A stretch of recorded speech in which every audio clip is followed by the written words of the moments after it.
Okay, taking a look at those homework answers. If there's any questions, pop your hand up. Again, I only did the factoring questions from last night. I didn't go about doing all of them.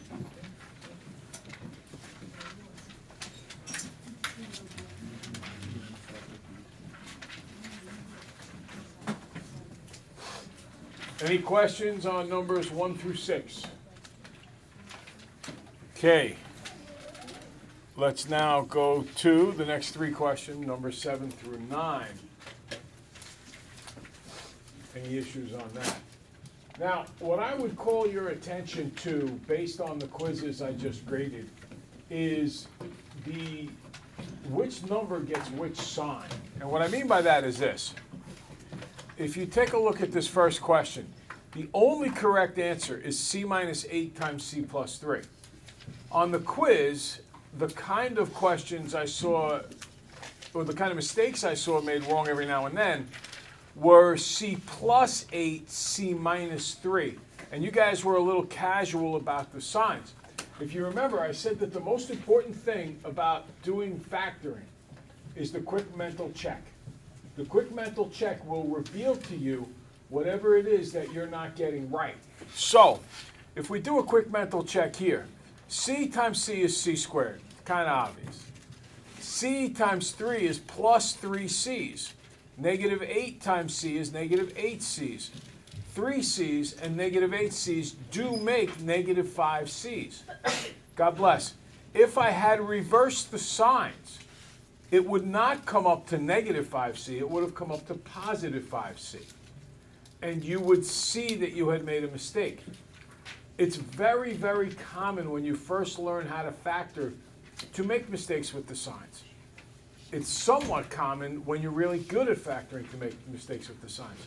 That is why doing a quick mental check is so important. Even to this day, I do quick mental checks just to make sure that my factoring is right. Then n minus 2, n minus 1. See, in this case, you can be a little flippant or a little less careful about it because both signs are the same. And they do add up to negative 3n. Now here we need to be careful again. The 7 has to be negative, all right? Because they have to add up to negative 3b's. Anthony? But both numbers are negative. That means what you multiply is positive. Exactly, and that's what I wanted with this positive 2 here, right? Mm-hmm. Okay, any other questions? Yes? Please go over number 18. Can you do it? Like how would you solve it? I would cross multiply. So 2x times 16 is 32x equals 8x plus 48. Oh, because I did it differently. I did like one step at a time. I didn't know that's Right, you could if you wanted to multiply both sides by 8 and then multiply both sides by 16. All cross multiplication is a shortcut way of doing that. Okay, so I'll do that. Yep. All right, now let's take a look at the 3 questions from your quiz. And, you know, listen, there were people who weren't even close on number 1. That should never happen. There was one, maybe 2 people, or there were 1 or 2 people, who actually tried to do substitution for number 1. You should be recognizing that the x's are over the x's, the y's over the y's, the equals over the equals, and the numbers over the numbers right in here. And that means automatically you should be going elimination. Is it possible to use it with substitution? It is. If you do a bunch of manipulations, and I remember seeing mistakes in those manipulations. But you're so much better off just doing elimination. And in this case, I chose to match up the y's because there were opposite signs. Some people chose to match up the x's, which is not a bad thing. You just have to remember one of these needs to be negated, and you would use a 2 and a 3. 9x plus 15y is 21, because you got to distribute the 3 to everything. Distributing the 5 to everything, 10x minus 15y is 55. The y's wipe each other out, die, die. 9x and 10x make 19x. 21 and 55 is 76. Divide by 19, x is equal to 4. Okay.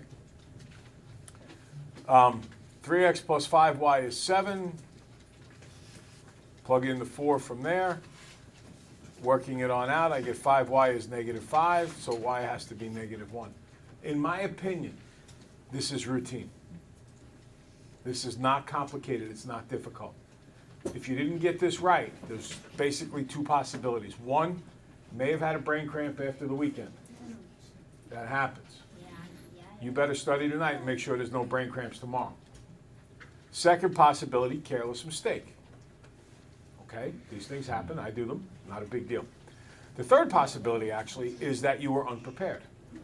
And if that's the case, there's something wrong with how you're going about your business.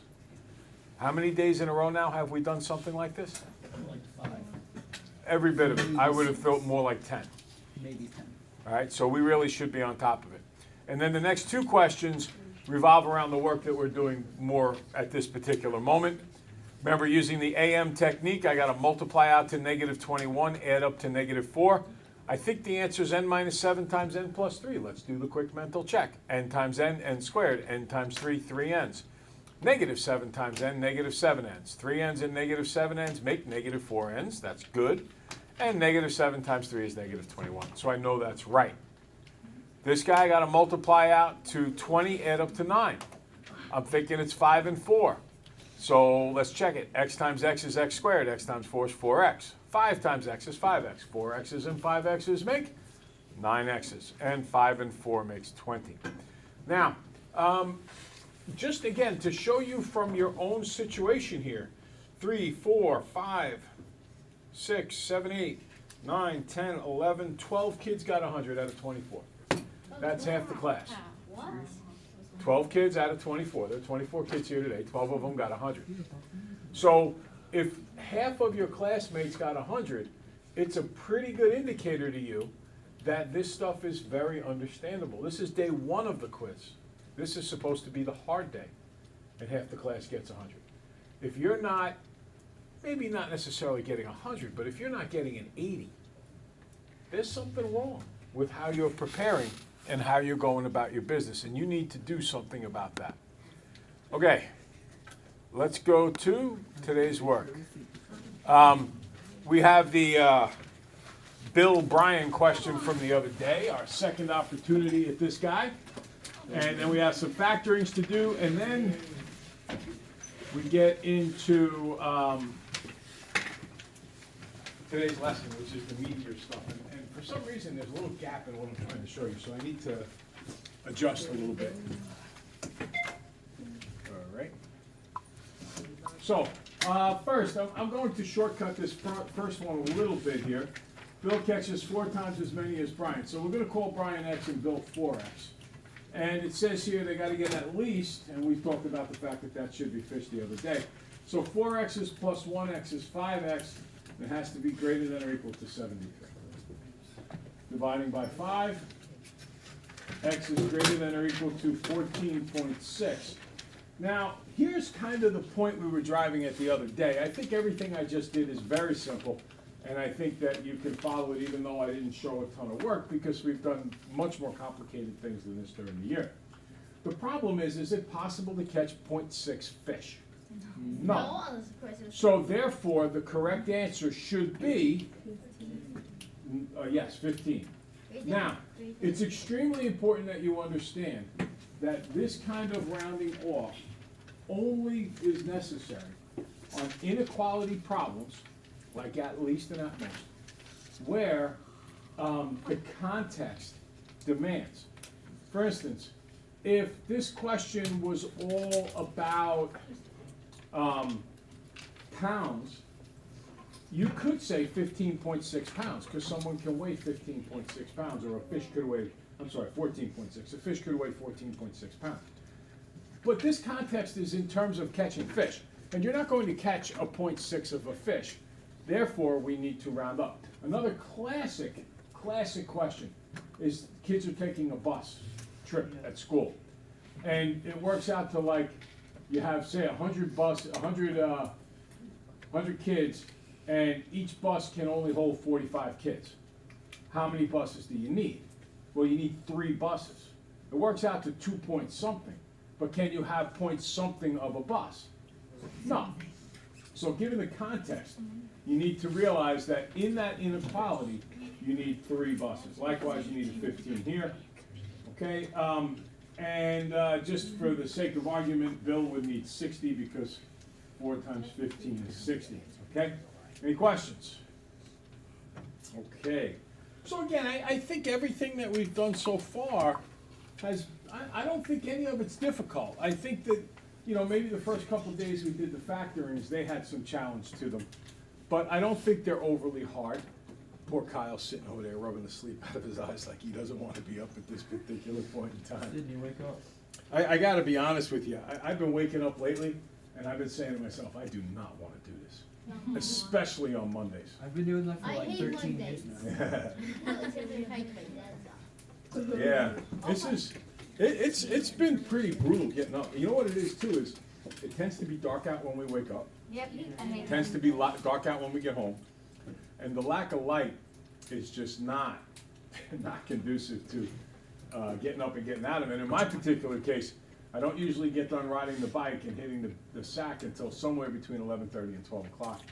Last night, I think it was about 12:10, so I really want to get some sleep. Yes? For number 22 on the homework, I think you kind of messed up a little bit something. Did I? Yes, choices A and D are the same. Yeah, Oh, I yeah, I said just to saw that. Janelle, just do it and come up with your answer, and that's good enough.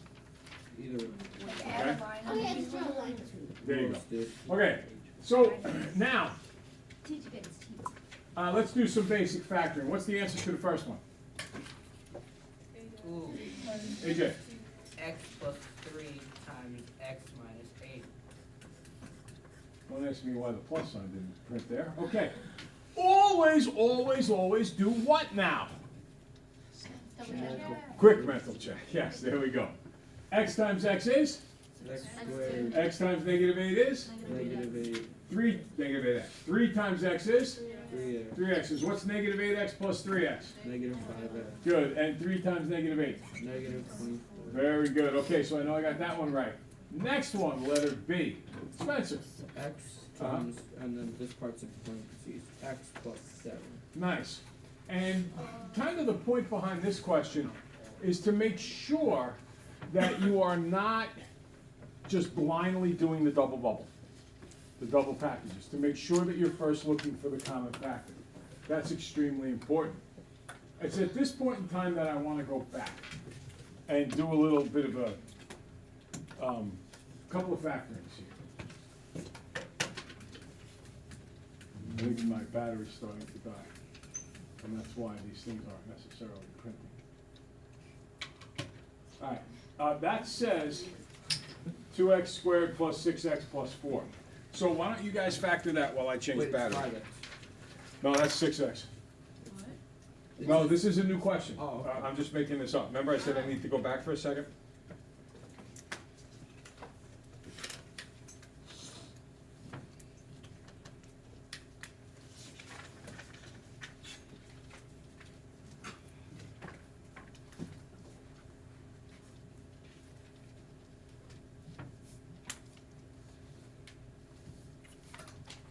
Done.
Okay, so, I think there's a really good chance you missed this. Because if you get it right, you're gonna have to put two concepts together.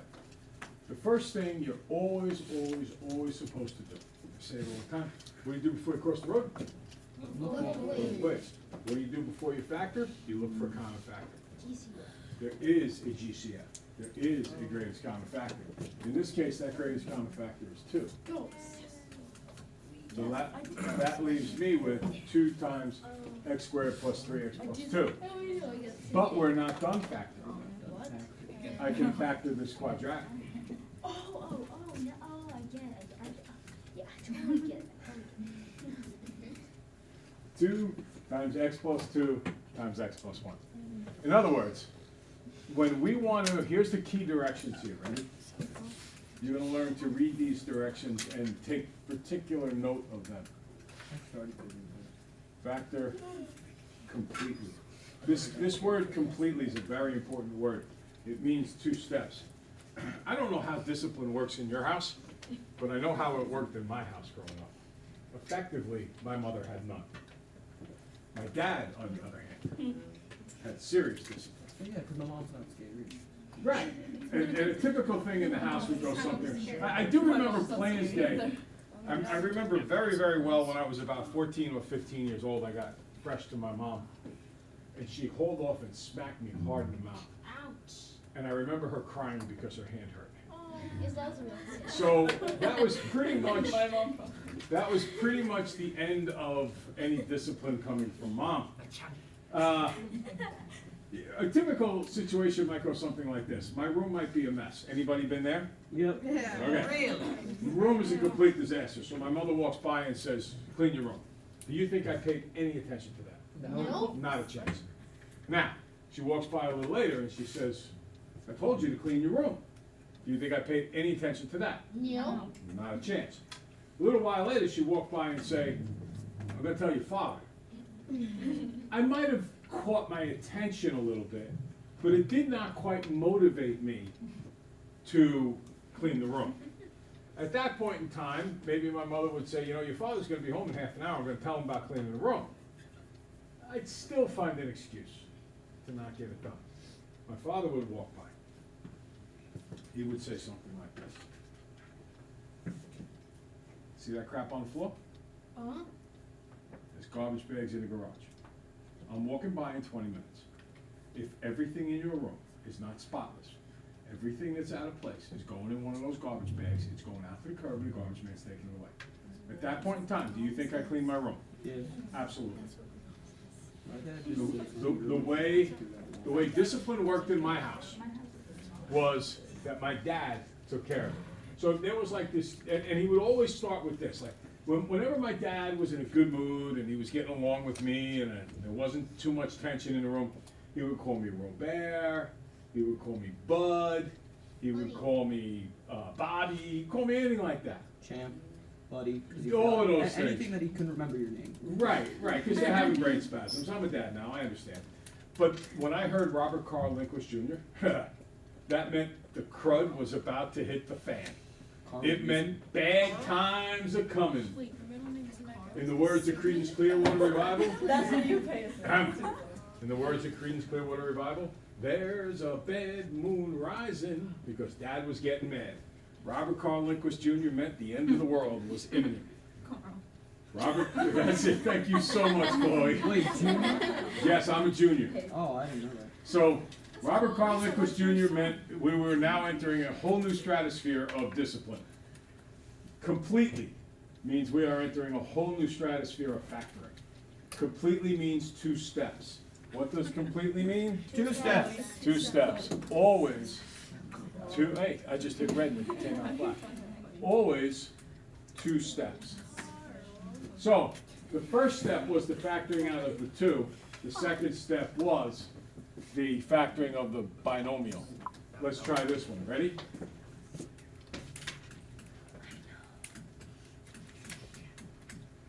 Okay. Factor completely. What does that word completely mean to you? 2 steps. Steps. So first we're going to pull out the common factor, the GCF, and then we're going to break down the resulting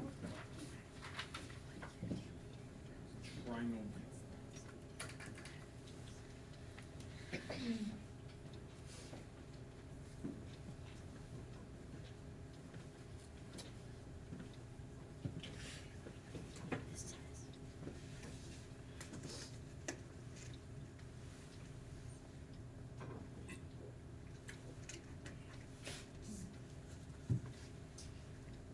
Okay, what is the GCF? 3. 3. I'm gonna factor out that 3, that leaves me with x squared minus 4x minus 5. And then I'm gonna factor the trinomial. What does that come out to? X plus negative 5 plus Well, X. better yet, just said x minus 5. That's what I meant. All right, you're not wrong, but x minus 5 is how we want to express it, and X plus 1. x plus 1. Okay? So, that is how we factor completely, and from now forward for the next several days, each day you will see 1 or 2 questions that say to factor completely. Now, let's go back to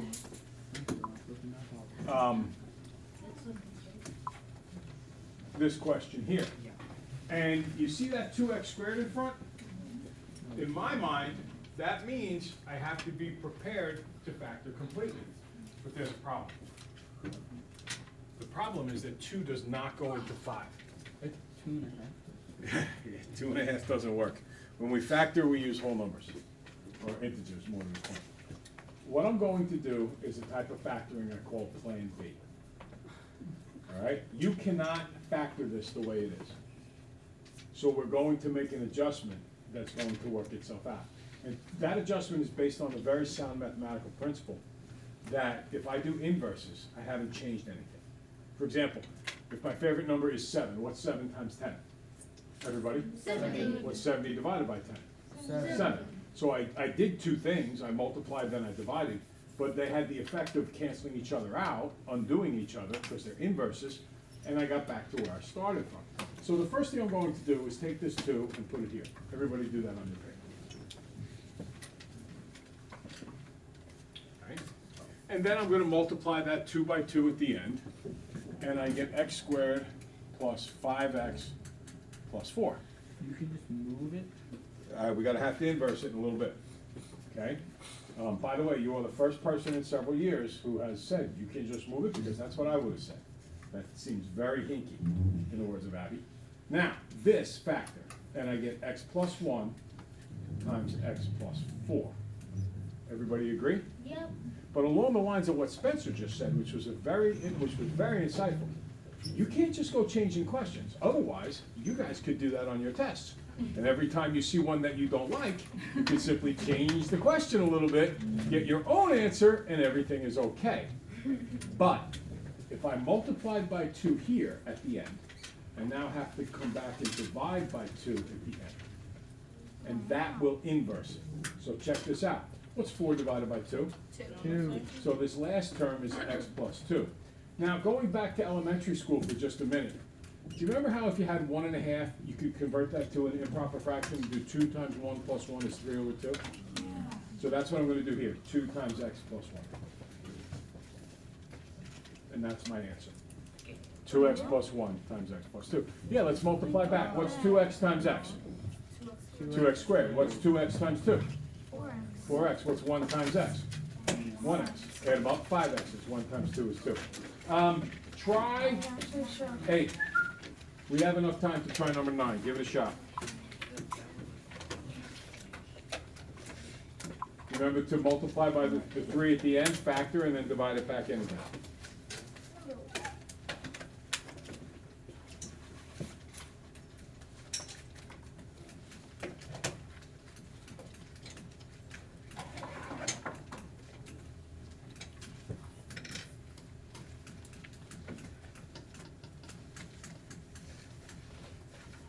When you're done, you can check your answer and see if you're right. Like what?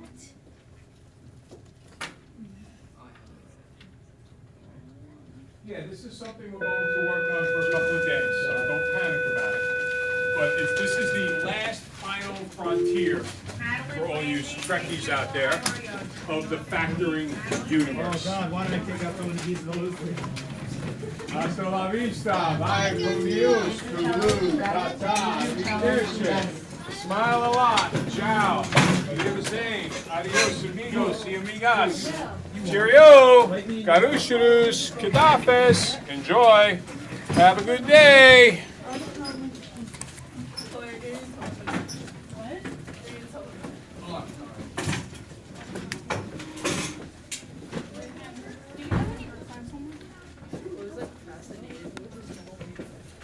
Carl. I like how that's all you paid attention. Wait. Yeah, she left. She's like fascinated with your middle name. Like Carl.